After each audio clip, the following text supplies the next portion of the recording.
90일 성경 통독 79일차 사도행전 18장 23절부터 19장, 고린도전서 1장에서 11장 말씀입니다.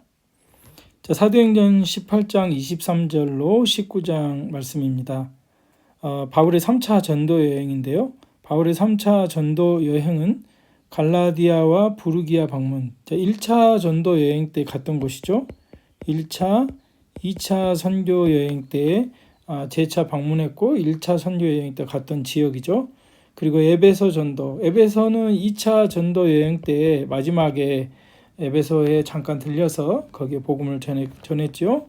그리고 마게도냐와 아가야 방문, 마게도냐와 아가야도 2차 지역, 2차 선교 여행 때 갔던 지역이죠. 그리고 드로아 강론, 밀레도에서의 고별 설교, 그리고 예루살렘을 향하는 그런 여정입니다. 바울이 에베소에 이르기 전에 에베소는 알렉산드리아에서 난 언변 좋고 성경에 능통한 아볼로라는 사람이 회당에서 하나님의 말씀을 가르쳤습니다. 그러나 아볼로는 세례 요한의 세례만 알았다고 기록하고 있는데요. 즉 예수 그리스도의 제자들뿐만 아니라 초대교회는 이 세례 요한의 제자들이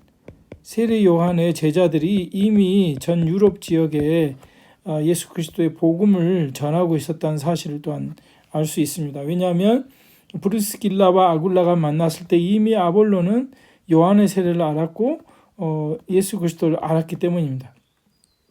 브리스길라와 아굴라는 아볼로에게 하나님의 도를 더 정확하게 가르쳐 주었고 그로 인해 믿는 자들이 더 많아졌다고 기록하고 있습니다.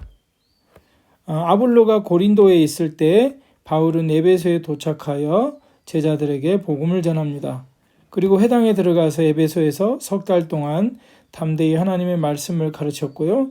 그러나 믿는 사람과 믿지 않는 사람들이 나뉘어져서 바울은 믿는 사람들을 제자로 삼고 따로 두란노 서원에서 2년 동안 제자들을 가르칩니다. 그러니까 오늘날 우리가 교회에서도 잘 믿는 사람들을 택해서 계속해서 제자로 삼는 훈련을 해야 된다는 아주 중요한 포인트를 배울 수가 있죠. 바울이 두란노 서원에서 2년 동안 가르칠 동안에 주변의 아시아에서 많은 사람들이 에베소에서 와서 복음을 들었고 그들로 인해 골로새 교회와 요한계시록 1장 11절에 언급된 7교회들이 생겨났다고 봅니다. 에베소에서 많은 사람들이 믿게 되어서 큰 소요가 일어납니다. 가르침과 치유가 동반되었고 귀신이 떠나가는 역사가 일어났기, 성령의 역사죠. 성령의 능력의 역사가 그 바울의 선교 여행 가운데 늘 함께 일어났습니다. 사람들은 바울이 전하는 사람의 손으로 만든 것들은 신이 아니라라는 그런 복음을 들었고 우상들을 버리게 되었습니다. 그러자 그 도시의 유명한 여신인 아데미의 신상을 만드는 은장색들의 수입이 줄어들었습니다. 때문에 여기저기서 소요가 일어났고 에베소 사람들이 바울의 동료들을 연극장으로 끌고 갔고 그리고 이제 거기서 논쟁이 일어납니다. 거기서 서기장이 무리를 진정시켜서 소요가 가라앉습니다. 이 와중에도 바울은 계속해서 마게도냐와 아가야를 거쳐 예루살렘에 가기로 작정하였고 로마까지 복음을 증거하려 계획했다고 기록하고 있습니다. 사도행전 19장 21절입니다. 바울은 3차 전도 여행에서 고린도 전후서를 썼고 고린도 교회에 보내고 로마서를 로마 교회에 보냅니다. 자, 여기 보시면 바울이 이제 3차 전도 여행을 가는데 2차 전도 여행을 끝내고 시리아 안디옥에 도착했죠. 시리아 안디옥에 도착해서 다시 3차 전도여행 때, 2차 전도여행 때 갔던 지역으로 다시 갑니다. 길리기아 쪽을 지나서 밤빌리아, 더베, 루스드라, 이고니온, 안디옥 1차 전도여행 때 갔던 것이고 2차 전도여행 때 재방문했던 것이죠. 그리고 이제 3차 전도여행 때 안디옥에서 바로 에베소로 갑니다. 에베소로 가는데 2차 전도여행 때 성령이 이쪽으로 가는 길을 막았잖아요. 그리고 여기가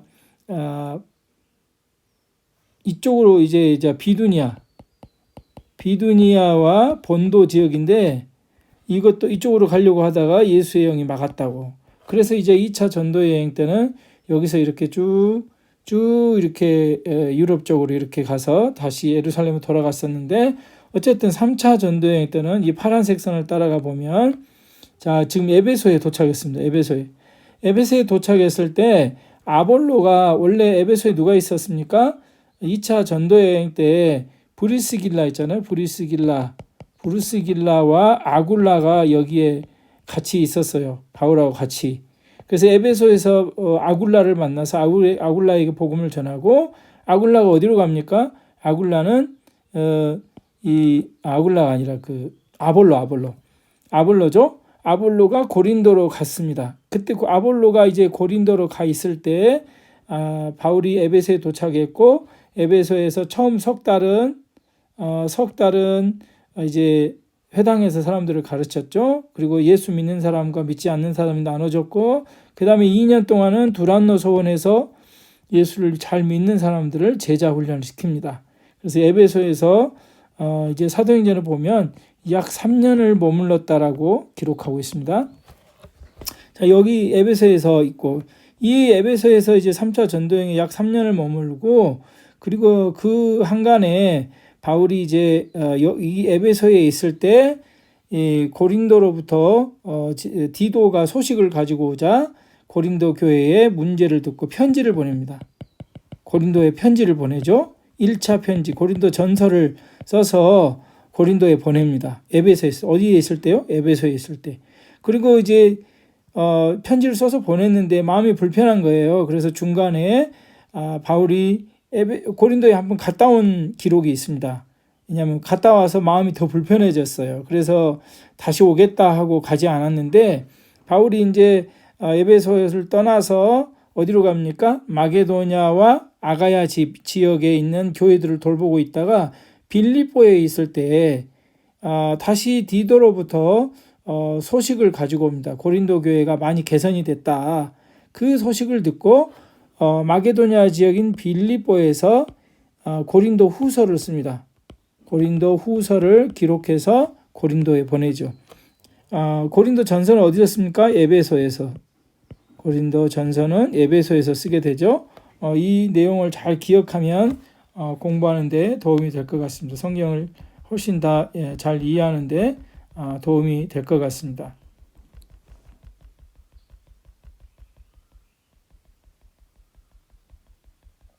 예. 다시 한번 설명하면 3차 전도여행을 보면요. 여기 시리아 안디옥에서 출발해서 처음 1차, 2차 전도여행 때 거쳤던 길리기아를 거쳐서 갈라디아 지역에 있는 더베, 루스드라, 이고니온, 비시디아, 안디옥까지 도착해서 복음을 교회들을 돌보고 바로 에베소로 가죠. 에베소로 가서 처음 석 달을 회당에서 가르치고, 그리고 2년을 두란노 서원에서 가르치면서 약 3년을 에베소에서 복음을 전했고, 에베소에 있을 때 이 고린도 교회에서 소식을 가져와서 고린도 전서를 에베소에서 기록하게 되죠. 그리고 중간에 바울이 이 에베소에 있다가 고린도 교회를 직접 만나러 갑니다. 근데 갔다 와서 굉장히 마음이 불편한 거예요. 그래서 다음에 다시 오겠다 그래 놓고 가지 않고 있다가 이제 에베소를 떠나서 마케도니아 지역 있죠. 이 마케도니아 지역에 있는 교회들을 돌보기 위해서 선교 여행을 갔다가 이제 빌립보 지역에서 고린도 교회 소식을 다시 듣습니다. 그런데 첫 번째 보낸 고린도 전서를 보고 고린도 교회가 많이 개선되어 있고 많이 좋아졌다 이 얘기를 듣고 나서 바울이 기분이 좋아서 이제 고린도 교인들을 독려하려고 고린도 후서를 마게도니아 에베소에서 기록하죠. 그리고 나중에 이제 실제로 바울이 고린도에 도착하게 됩니다. 그래서 이 고린도에 다시 도착해서 고린도에서 다시 처음 2차 전도 여행 때 고린도에 1년 6개월을 머물렀거든요. 6개월. 그러나 이제 3차 전도 여행 때는 6개월을 머뭅니다. 고린도에. 이 6개월을 머무는 동안 뭘 쓰냐면 로마서를 써요. 로마서를. 다시 또 설명할 텐데 로마서를 기록해서 로마에 보내고 내가 다시 이제 서바나로 그러니까 스페인 쪽으로 복음을 전하러 갈 텐데 가기 전에 내가 로마를 들리겠다. 그 얘기를 이제 고린도에서 쓰게 됩니다. 그리고 이제 바울은 처음에는 이제 배 타고 이쪽으로 바로 가려고 그랬어요. 예루살렘 쪽으로. 그렇지만 이제 이 고린도 지역에서 유대인들이 바울을 죽이려 한다는 소식을 듣고 다시 육로로 이렇게 돌아서 드로아까지 와서 다시 밀레도에 도착해서 이제 에베소로 가면은 많은 시간을 지체할 수 있기 때문에 밀레도에서 에베소 장로들을 오라고 합니다. 그래서 여기서 에베소 장로들을 만나 마지막 권면을 하고 이제 두로, 돌레마이, 가이사를 거쳐서 예루살렘에 도착하는 것이 제3차 전도 여행의 루트입니다. 3차 전도여행 루트를 보면서 3차 전도여행 에베소에 머물면서 고린도 전서를 썼는데 고린도 전서의 내용을 한번 살펴보겠습니다. 고린도 전서 개관입니다. 고린도 전서는 바울이 2차 선교 여행 때 고린도 지역에 교회를 세우고 떠난 후 2-3년이 지난 후에 3차 선교 여행 때 에베소에서 쓴 편지입니다. 바울은 2차 선교 여행 때 고린도에서 1년 6개월 동안 이방인에게 복음을 전하였고 그것에 교회를 세우게 되었습니다. 바울의 3차 선교 여행 중에 에베소에 있을 때 고린도 교회에서 보낸 사람들이 교회가 보낸 편지를 가지고 도착했습니다. 그러니까 지도를 보면 바울이 이 에베소에 있을 때 고린도에서 사람들이 편지를 가지고 온 거예요. 우리 교회에 이런 문제가 생겼습니다. 그 편지는 교회 공동체의 분열을 일으키는 문제들을 해결하는 데 도움을 요청하는 내용들이 담겨져 있었고 또한 고린도 교회 안에 생긴 다양한 문제들에 대한 질문이 있었습니다. 고린도 전서는 고린도 교회의 분쟁의 문제에 대한 해결책과 교회 안에 다양한 문제에 대한 질문들에 대한 답변의 내용을 담고 있었습니다. 교회 안에는 문벌이 좋은 사람이 극히 드물었다. 그러니까 많이 배우지 못한 사람들이죠. 교회 안에 공동체의 일원은 노예에서부터 고위 관직자, 고린도의 시재무관인 에라스도의 이름이 로마서 16장 23절에 언급되어 있는데 고위 관직에 이르기까지 다양한 출신들의 이름이 기록되어 있습니다. 고린도 지역은 항구 도시로 육로와 해상을 이어주는 대상로에 위치한 전략적 요충지였습니다. 그러니까 이거 보면 이쪽으로 이제 가기 위해서 항구 도시이죠. 그래서 아주 전략적인 요충지였습니다. 무역이 발달하였고 수많은 인종의 사람들이 드나드는 곳이었습니다. 바울의 선교 전략적 요충지로 삼을 만한 곳이었습니다. 그러나 고린도에는 사랑의 여신으로 불리는 아프로디테의 신전이 있었고 수천 명의 신전 창기들이 있어서 도덕적으로 타락하기 쉬운 곳이었습니다. 신전에서 신에게 제물을 바치고 신전 창기와 성관계를 하는 것이 고린도의 문화였습니다. 또한 정육점에서는 신전에서 바쳐졌던 제물을 팔았습니다. 그러니까 이제 고린도에 있는 남자들, 그러니까 고린도 신전 창기들은 약 호세아 선지서에서 얘기하고 있는 것처럼 바알과 아세라짱과 그런 어떤 신전 창기와 성적 관계를 통해서 이 고대에는 이 풍요와 다산이 굉장히 중요한 이슈였죠. 다산의 어떤 그런 내용을 자기들의 인생에 준다라고 생각해서 그거를 굉장히 신봉했던 문화죠. 그러다 보니까 도덕적으로 굉장히 타락했던 도시입니다. 여기에 이제 고린도의 그 지역을 보면요, 여기에 이제 극장이 있고, 그 다음에 또 음악당도 있고, 그 다음에 여기 주변에 신전이 있어요. 여기에 보면 신전이 있고 또 신전이 있습니다. 그리고 여기는 이제 신전에서 필요한 물건들을 파는 상점들이 있었고요. 그리고 또 여기도 신전이 있었죠. 신전이 지금 계속 이렇게 몰려 있습니다. 또 도시 중앙에 이렇게 몰려 있고 신전에 필요한 물건들을 사는 곳이고, 그래서 여기 신전에서 이제 그 제물을 드리잖아요. 제물을 드리면 이제 시장이 있어요. 시장에서 이제 고기를 그 신전에서 들여왔던 고기를 파는 시장이 있었죠. 이런 어떤 문화들이 이 고린도 교인들에게 많은 영향을 끼쳤다는 겁니다. 여기도 다시 보시면 여기에도 신전이 있었고 여기도 신전이 있고 여기도 신전이 있습니다. 그리고 여기에는 시장이 있어요. 그리고 여기는 이제 신전에 필요한 물건들을 파는 가게들이 있었죠. 뭐 짐승도 팔고 했겠죠. 여러 가지 물건을 파는 곳이 있었습니다. 그리고 이런 신전에서는 주로 그 신전 창기들과 이제 성관계를 하는, 그리고 신전 제물을 바치고 성관계를 하는 그런, 그게 아주 자연스러운 그런 문화였다는 것을 알 수 있습니다. 예. 고린도 사람들은 이러한 문화 속에서 성적 욕구를 만족시켰고 인간의 지혜를 추구했습니다. 고린도는 이처럼 무절제와 성적 방종의 온상이었습니다. 그래서 고린도 시민처럼 사치스럽고 방탕하다라는 그런 말이 생겨날 정도였습니다.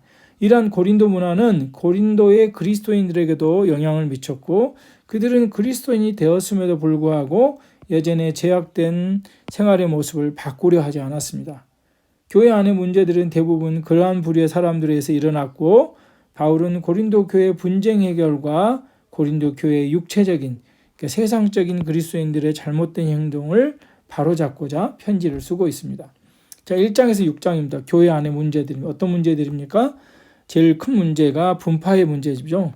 바울파, 아볼로파, 게바파, 그리고 그리스도파까지 자신들이 좋아하는 지도자들 대상으로 분열이 됐습니다. 사실 고린도 교회는 누가 세웠습니까? 바울이 세웠다고 해도 과언이 아니죠.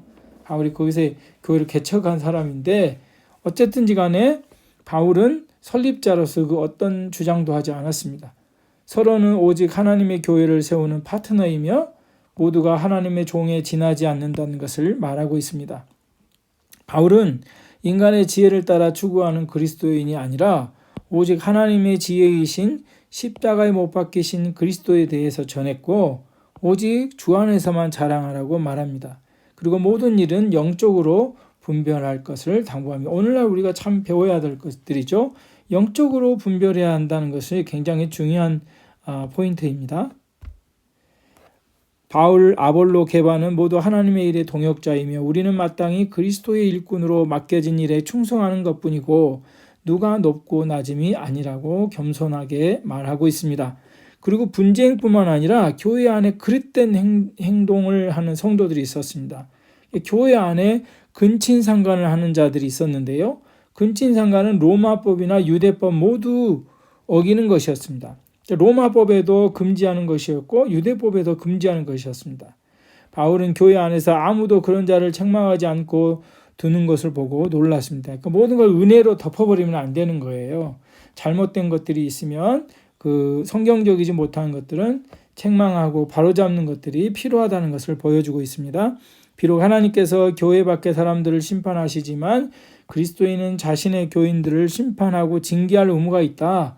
바울은 성적인 죄를 짓거나 탐욕이 가득하거나 우상을 숭배하거나 말로 다른 이들을 비방하거나 술 취하거나 사람들을 속이면서 사는 명목상의 그리스도인들을 멀리하라고 말하고 있습니다. 이 명목상의 그리스도인들을 다스려 가르치지 않으면 다른 사람들에게도 영향을 미치게 되는 것이죠.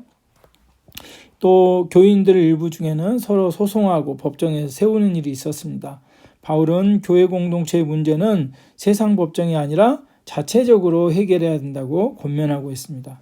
서로를 법정으로 끌고 갈 바에야 차라리 손해보는 편이 낫다. 차라리 손해보는 편.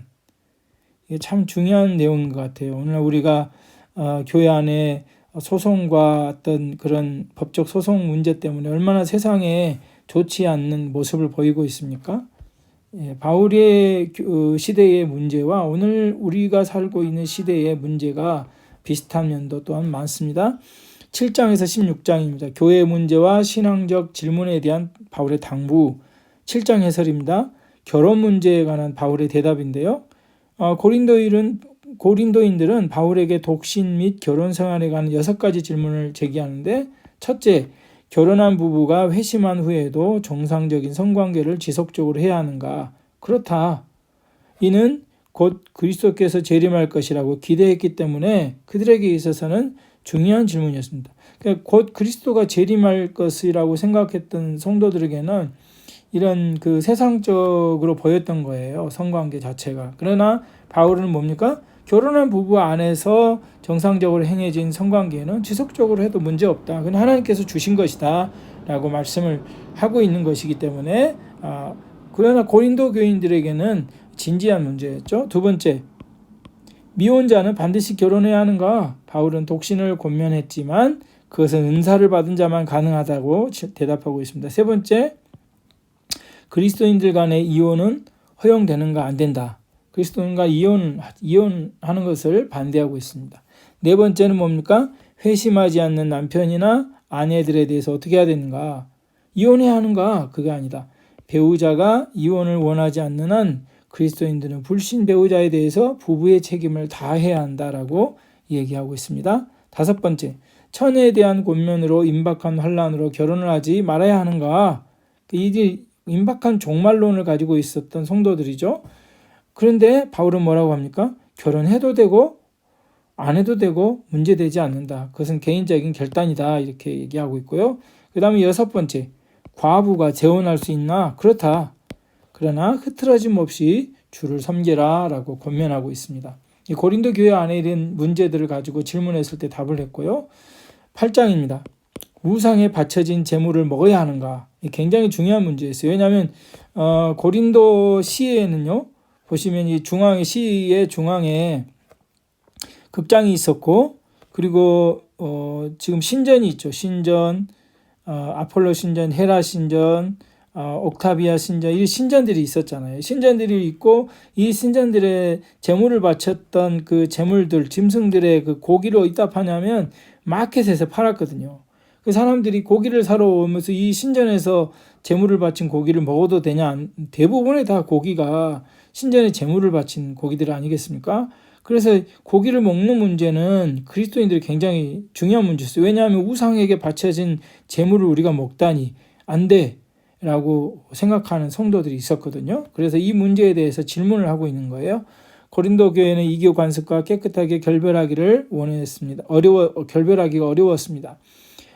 대부분의 고기는 우상에게 제물로 바쳐진 후에 시장에 팔렸고 어떤 그리스도인들은 다른 신을 존재하지 않기 때문에 우상은 아무것도 아닌 것이기에 자유롭게 고기를 먹어도 된다라고 생각했지만 또 다른 그리스도인들은 그것을 먹지 말아야 한다고 생각했습니다.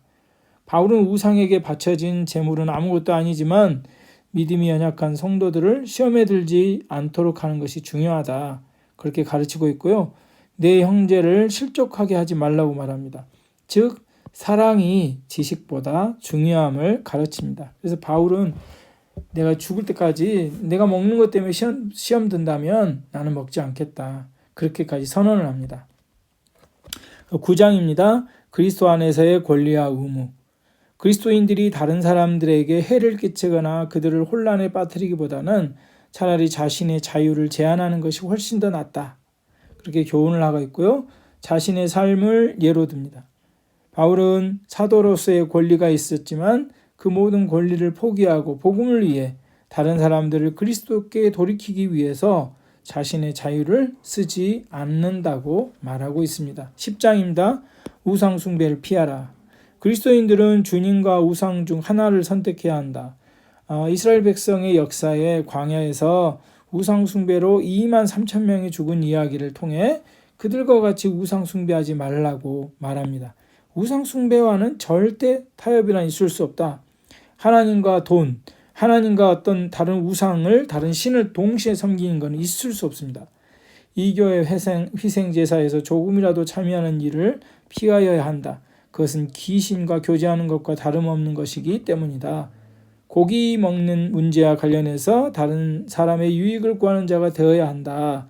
모든 것을 하나님의 영광을 위하여 하라고 권면하고 있습니다. 11장입니다. 교회 내의 무질서, 적절한 복장에 관한 문제인데요. 고린도 교회 일부 여성들은 전통적인 관습을 무시하고 머리에 수건을 쓰지 않고 기도했습니다. 당시의 문화에 여자들은 수건을 써야 했습니다. 여자가 머리에 수건을 쓰지 않으면 사람들의 주목을 받기 위한 것으로 이해될 수 있었고 전통을 무시한 교회 안에서 이러한 복장은 무질서를 낳을 수 있었습니다. 그러니까 당시에 그 신전 창기들이 많이 있었는데 그런 사람들은 주로 이렇게 머리를 풀고 다녔다고 그래요. 이 교회 안에서 이 머리에 수건을 쓰는 것, 그리고 교회 밖에서도 마찬가지지만 머리에 수건을 쓰는 것은 굉장히 중요한 일이었는데 머리를 풀고 다니는 것은 다른 사람들에게 이제 주목받기 위한 그런 모습으로 교회 안에 좋은 그 질서를 낳지 못하게 되어서 그걸 금하고 있는 것입니다. 오늘날도 동일하게 머리에 수건을 쓰고 예배를 드려라 이런 말은 아닌 것이죠. 성만찬에 대한 질문에 있어서는 성만찬의 제정의 본 의미를 지키는 것을 말하고 있습니다. 바울은 주의 만찬은 예수님의 죽음과 부활에 함께 기념한 일이라고 설명합니다. 초기에는 친교회 공동 식사를 나누는 중에 성만찬 예식을 거했습니다. 그래서 거의 매주 예배할 때마다 성만찬을 했다고 합니다. 다들 자신이 준비하는 그런 음식을 나눠 먹었습니다. 그런데 이런 질서를 깨뜨리고 아직도 도착하지 않는 사람들이 있는데 음식을 먼저 먹기 시작한 사람들이 있었고 또 술에 취한 자들이 있었다고 합니다. 그래서 바울은 성만찬이 처음 제정될 때의 상황을 주지시키고 있습니다. 이 성만찬이 무엇이냐 라는 걸 말씀하고 있는. 당시에 이제 그 교인들 안에는 부자들도 있었고 가난한 자들도 있었고 그 다음에 지위가 높은 사람도 있었겠죠. 그리고 지위가 낮은 사람 노예도 있었잖아요. 낮은 사람도 있었고 이게 다 하나가 안 된 거예요. 매번 자기들이 가지고 온 음식을 싸가지고 와서 이제 성만찬을 음식을 나눴는데 예를 들어서 끼리끼리 모인 거예요. 부자들끼리 끼리끼리 모여서 가난한 사람들이 오기 전에 먼저 먹어버린다든지 아니면 지위가 높은 사람들끼리 끼리끼리 모여서 자기들에게 음식 가져와서 먼저 먹어버린다든지 낮은 사람이 오기 전에 먼저 먹어버린다든지 그래서 다른 사람들이 오기 전에 먹어야 되니까 포도주를 마셨잖아요. 그래서 많이 먹어가지고 이제 술에 취한 사람도 있었고 그러다 보니까 이 성만찬의 본 취지가 흐트러진 거예요. 그래서 바울은 성만찬이 제정될 때 예수님께서 예수님의 피와 살 그 의미 그리고 왜 그 성만찬을 하는지에 대한 정확한 그 내용을 주지시키고 있는 것입니다. 고린도 전서 11장까지 해설을 마칩니다.